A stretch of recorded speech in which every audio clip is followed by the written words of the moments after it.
प्रश्न में दिया है कि सिद्ध कीजिए कि √5 माइनस √3 एक अपरिमेय संख्या है। तो इस प्रश्न को हल करते हैं। सबसे पहले हम ये जानेंगे कि अपरिमेय संख्या किसे कहते हैं और ये जो दो संख्या जो दी हुई है ये अपरिमेय संख्या से कैसे संबंधित है। हम पहला नंबर जानेंगे कि √5 और √3 के बारे में। तो ये दोनों क्या है कि ये जो 5 और जो 3 जो है वो क्या अभाज्य संख्या है।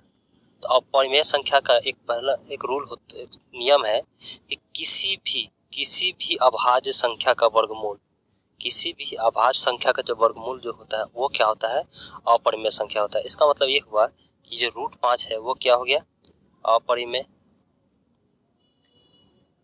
ठीक है, क्योंकि 5 जो है क्या है, अभाज्य संख्या है और 3 भी अभाज्य संख्या है। इसका मतलब ये क्या हो गया, इसका वर्गमूल 3 का वर्गमूल भी क्या हो गया, अपरिमेय। ठीक है, तो हम ये भी जानते हैं कि अपरिमेय संख्या में दशमलव के बाद की जो संख्या जो आती है, अगर मान लीजिए हम जैसे √3 है तो इस √3 को जब हम वर्गमूल निकालते हैं तो 1.732505 आते हैं, डॉट डॉट अनंत तक चले जाते हैं। तो ये इस संख्या में क्या होता है कि वो जो संख्या का जो समूह जो है दशमलव के बाद का पैटर्न क्या होता है, दोहराता नहीं है, वो अनंत तक चला जाता है। ठीक है, तो ठीक उसी तरह से क्या करेंगे, जब हम √5 का जब हम वर्गमूल करेंगे तो वो अनंत तक उसका दशमलव के बाद चला जाएगा, दशमलव प्रसार वो अनंत तक होगा, 3 का भी अनंत तक होगा।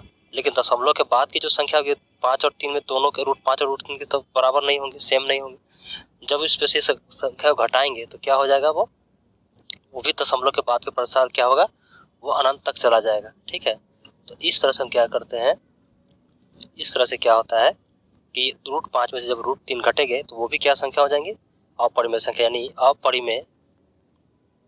अपरिमेय संख्या जो है घटाओ अपरिमेय जो होगा वो क्या हो जाएगा, अपरिमेय हो जाएगा। ठीक है, तो इस तरह से हम इस प्रश्न को हल करेंगे। तो आशा है कि आपको ये सॉल्यूशन समझ में आए होंगे।